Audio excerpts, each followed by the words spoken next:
Do you have questions about your health? Do you need to find out what's keeping you from feeling your absolute best? If so, your intuition has guided you to the right place. I am Dr. Charlyce, and welcome to the Art of Healing podcast community. In this podcast, we explore all topics in health and wellness, from Reiki to functional medicine, energy medicine, chakras, and meditation. Join me every week for fresh new episodes that highlight healers, various healing modalities, and use this as your opportunity to find what healing works best for you. If you want to learn more about me, simply Google at Dr. Charlyce. Enjoy. All right. Well, thank you so much for joining me for today's Art of Healing podcast. I'm Dr. Charlyce, and if this is my first time to meet you, very nice to meet you. And of course, if we met before, welcome back. I love to do these kind of live episodes because it gives us a chance to connect and to chat and talk. We're going to start off today's episode with a deep dive on the adrenal glands, and then we'll move into grounding our energy, which we'll do a little bit later. And then hopefully our guest, Dr. Noor Jihan, will be able to jump on and share with us some of her wisdom on raising kids mindfully in turbulent times. If you are listening to this episode after we've taped it on the podcast app you're listening to, I would love it if you could leave me a rating. And of course, feel free to send me a message on your podcast app. It should have that option. If you Google at Dr. Charlyce, you should be able to find me on social media as well as my website. So we'll get started and let's talk about our adrenal glands. So our adrenal glands are very important to understanding our stress response, understanding how our body operates from moment to moment. And our adrenal glands can not only, well, of course, govern the way our body works, but it can really teach us about how we might be moving through the world. So, with this talk, I wanted to discuss what they are, where they are, and then a few simple steps we can do to protect our adrenal glands. And as we go along, if you all have any questions, oh, thank you, Kimberly. Feel free to chime in the chat. And then once we close, we'll have a few minutes to talk if you do have questions you'd like to ask me directly. The adrenal glands are part of what's called our endocrine system. So this is our system of hormones, and hormones are chemical messengers within the body. So a hormone's role is to be creative by one part of the body to influence something else. The adrenal glands are small glands that sit on the top of your kidneys. So of course the kidneys are, located towards the mid back, all the way to your back. Sometimes we might feel our kidneys if they're really badly infected or if you have a kidney stone. Although that graphic there is depicting the glands to be very large, in real life, they're actually very small. We get a set of two, but they're actually very small in real life. And within these teeny tiny little glands, it's actually multiple complex layers that are incredibly powerful, especially to be the relative size that they are. But there's an inner part, the inner cortex, and then there's an outer cortex. And the importance of that is that each layer of the adrenal glands actually does something different.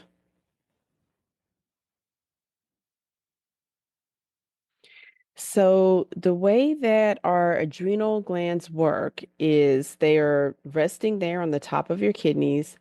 They're taking signals from multiple sources, but primarily they're going to take a signal from glands within the brain. So there are two glands in the brain that sample the bloodstream, respond to other chemical messengers, and then will send a governing signal to the rest of the glands in your body. In this case, it's going to be what's called the hypothalamus, which is a very small gland deep within the brain. In real life, if we get something like an MRI, it is possible to image the hypothalamus, but the imaging of it, it's just very small. The pituitary gland, which is beneath it, also sits very deep within the brain. It's actually located way behind the eyes, which can be imaged on something like an MRI or a CT. These two glands will integrate signals from the brain that are a combination of sensory signals from the ears, from the eyes, and then sort of an integration of a large volume of data from the cortex of the brain. And this is kind of where that whole stress response comes in because as these signals kind of wean down to the hypothalamus and pituitary gland, it's kind of has to be shortened and refined to tell those glands how to communicate to other glands in the body. But once that signal is made sense of electrically and gets to those glands, and those glands will release hormones that will then go to the adrenal glands, where the adrenal glands will interpret and then will start to calibrate how they produce hormones that govern your blood pressure, hormones that govern how much salt your body is going to hang on to, or if your body is going to release salt through your urine is going to govern how much of the hormones cortisol and cortisone you're going to make, although those are going to go in somewhat of a cycle. If the stress signal coming from the brain, then to the hypothalamus and the pituitary glands is indicating that your body's in stress and illness and injury and accident or something like that, that signal to the adrenal glands will be heavily altered so that if need be, the stress hormones will be produced in larger quantities to help the body survive. Then there's also a part of the adrenal glands that is that we use sometimes. We do like to use it if we're about to exercise or if we have something exciting. But that fight or flight, and that's the part of our adrenal glands that we don't want to use too much that makes the adrenaline. So it makes epinephrine, noradrenaline or norepinephrine. And those are very potent, very powerful hormones that change the body's physiology very rapidly. So when they're released, so if we're startled, for instance, like something shocks us or scares us, they will make our pupils dilate. They will make our sweat glands come on. These hormones are responsible for redirecting blood flow away from our digestive tract into our limbs to prepare us to move quickly or to fight. The fight or flight response sometimes is good. We do want that, particularly if we are exercising, it's actually a good thing, but we don't want the fight or flight all the time because that puts way too much stress on us. So this graph here is showing what we think a normal cortisol pattern looks like. So in those adrenal glands, we're actually making a lot of hormones, and I'm gonna pull up a little graph of some of my own here in a second, but cortisol is the one that people will frequently ask about when you see your doctor. It's actually one that can be checked with a blood draw. And now we have some even more convenient ways it can be checked, even with home testing, where you can actually do a home test and check your own cortisol. Cortisol is the hormone that our body uses to help wake us up in the morning. It helps get our bodies moving in the morning, and then throughout the day, it helps us. Cortisol's really great for raising the blood sugar because there's times that we actually need more sugar or glucose in our blood. And then also cortisol helps us to basically function better when we need to be more awake.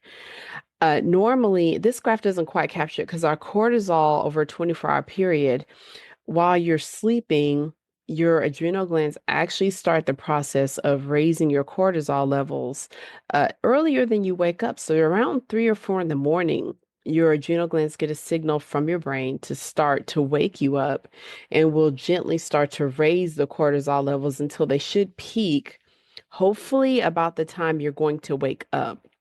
And the purpose of that is with those cortisol levels being higher, that makes more sugar available in your bloodstream. That helps wake up your brain because your brain needs that fuel to wake up.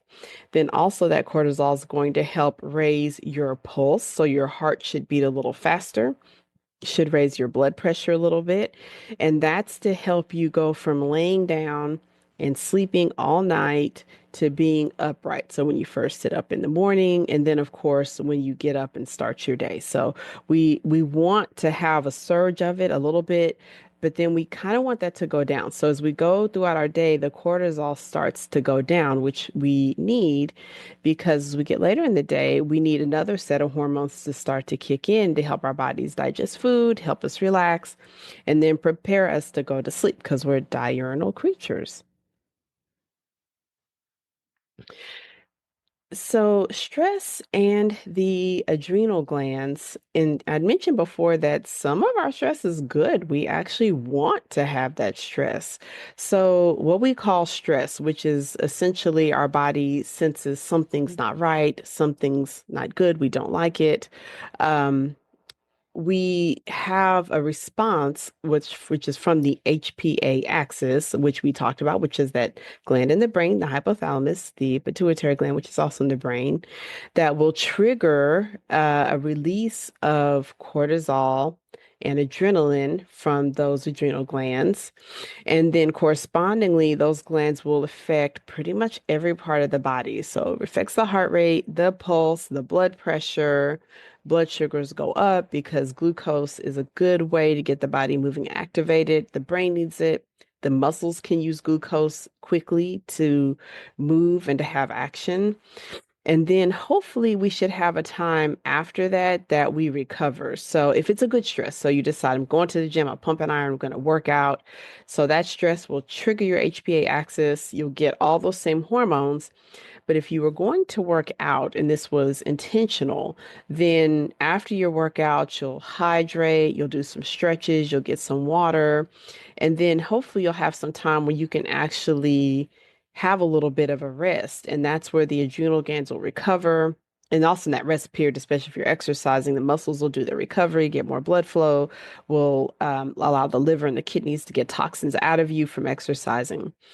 But if we get into stress and we are getting all that same cycle, but then we don't really get a rest and recovery. So, maybe we're taking care of a sick relative, or we ourselves are sick, or we're under financial stress. It's time to do taxes. And it's like, oh, all that stress. If we're in that and we're not really getting a break from it, because as we all know, psychological stress can be devastating because our brains will just keep driving it and keeping it going. We can still get that same hormonal cascade, but we're not getting a break. You actually keep doing it and keep doing it until you finally run into a time when the adrenal glands don't respond appropriately. They're not doing what they need to do.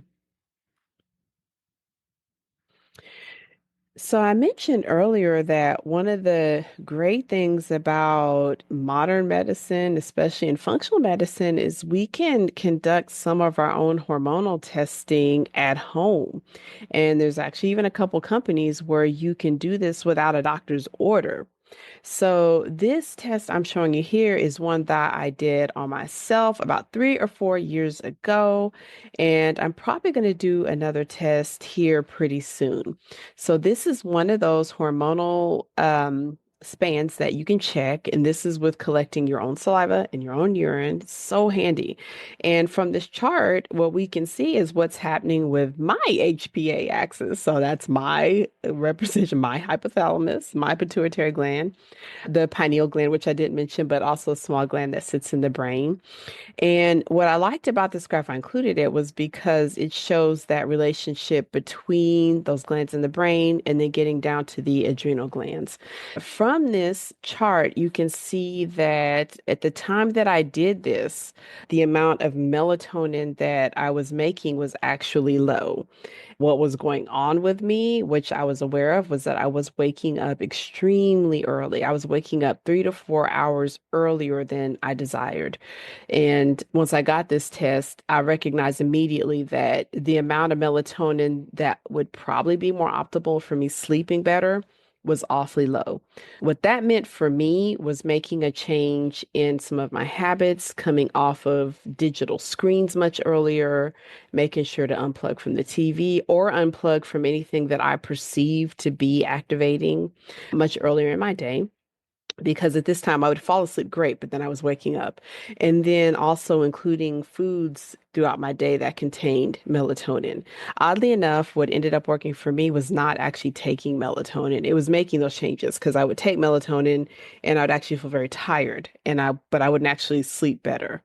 Then from my adrenal glands, what I found out at this point in my life was that it actually looks like my cortisol levels were kind of wonky. When I did this home test, and doing this home test, if you're interested, you can reach out to me and I can walk you through like what it looks like. But I did kind of mess up on my own hormone test, so I missed the testing. But what I did discover with my pattern was that my cortisol levels were kind of low, which led to this combination of falling asleep easily because I was exhausted because I was developing a little bit of adrenal fatigue, but then waking up super early. So that's because my melatonin wasn't quite enough to influence a healthy sleep response. End result was, unhealthy sleep patterns. And so, adapting to that for me meant at that point in my life, things that I did not perceive were stressful were actually stressful. So I was not perceiving it cognitively the way my body was telling me. So, really cool test, really easy to do on your own or do with some guidance, one of my favorites. So, as far as keeping your adrenal glands healthy, one of my favorite topics, because when you see your doctor, you probably will not talk about your adrenal glands, but they're important, even though they're small and they're the size of like walnuts and, they're not getting your attention most of the time. We want to protect them. So things that we can do is when possible, we want to have eating schedule that supports us. So we don't necessarily want to skip meals in particular if you're noticing feeling tired, feel run down, not waking up very easily in the mornings. So just making sure that, if we need to adapt our schedule, such as, if you feel better when you eat breakfast, maybe making sure to take it with you to work if your day starts early, making sure that we consume foods that are dense in nutrients and vitamins. So, of course, in our fast-paced, busy world, this can be hard to do. But when you're shopping, essentially, if it has a label, you want to check the label and make sure you see some vitamins and you see some minerals listed. If you check the label of that food and you're not seeing any, then that's probably a processed food that's getting more into the ultra-processed realm that we want to avoid. Whole foods are best whenever we can include them. Our fruits and vegetables, when they look the closest as they came from when they were picked or when they were harvested, those are the best.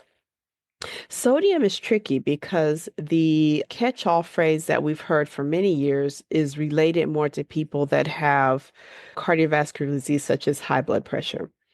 But it turns out some of us do better if we have some sodium in our diet, that we don't want to restrict too much because we'll feel tired, might even have our blood pressures run too low. So, of course, knowing where your blood pressure is, knowing where your pulse is, for individuals who are living with long COVID that's led to POTS disease, you may have heard of that. Those individuals actually can really improve their quality of life if they start including sodium in their diets. The general advice is to put it on your food rather than just consuming a high sodium food that's ultra processed. And then stimulants. So stimulants can be great, like caffeine actually can protect the brain some, but you should probably start taking some note of how you respond. So if you notice that you have a stimulant like caffeine, and then within a couple of hours, you're very, very tired. It might be that your adrenal glands or something like mine were back a few years ago that they're depleted. And when you're hammering them with stimulants, they've just got nothing else to give you. So things like adaptogenic herbs, adaptogenic coffees, like the mushroom coffees, which are becoming a lot more available in many stores. Or you might even want to make a switch to herbal teas, especially if you're noticing that you're more prone to the anxiety way of being. And then exercise. So I'd mentioned earlier that exercise helps our adrenal glands. So the key with exercise is moderation, like with everything. So 150 minutes a week is a great goal. That's what I stick to because some days I won't get to exercise as much. So it might be 10 minutes here, then an hour there. But hopefully you can spread it out evenly. Having some strength training. So strength training is great because you can do shorter sessions less frequently, and that gives your muscles a challenge and the adrenal glands just the right amount of bump without too much. And then we want to balance it out with something where we can calm those. So with mind body practices, which we'll practice here in a few minutes, and that's like yoga, tai chi, and grounding that we'll practice together. And with exercise, we want to have some kind of recovery period because if we do too much, oddly enough, we can put strain on those adrenal glands and make them not feel so good. So, grounding, simple exercises where we want to match our energy to Earth's energy. And it's a number of ways we can do that. And we'll actually be talking about that here in a few minutes. But grounding is a great way to connect with your body and start to get a sense of your adrenal glands and their health. Right before we started, I actually took myself outside and did a little bit of grounding with a tree in my yard. I just stood there and decided I was going to make some natural vitamin D in the sun because we actually had sun. We'd had bad weather here in my area. So soaked up a little sun, soaked up a little grounding energy just to keep my adrenal glands from going haywire before we got started. So this brings us to the conclusion of our adrenal glands. Thank you so much for joining during this episode of the Art of Healing podcast. If you found this episode helpful, please leave a review. Also, you can check your show notes to find out how to get a copy of this and future episodes emailed directly to your inbox, available to listen to anytime. Finally, if you have questions or wish to connect to me, check your show notes to find out how we can get connected and find out how I can be of service to you.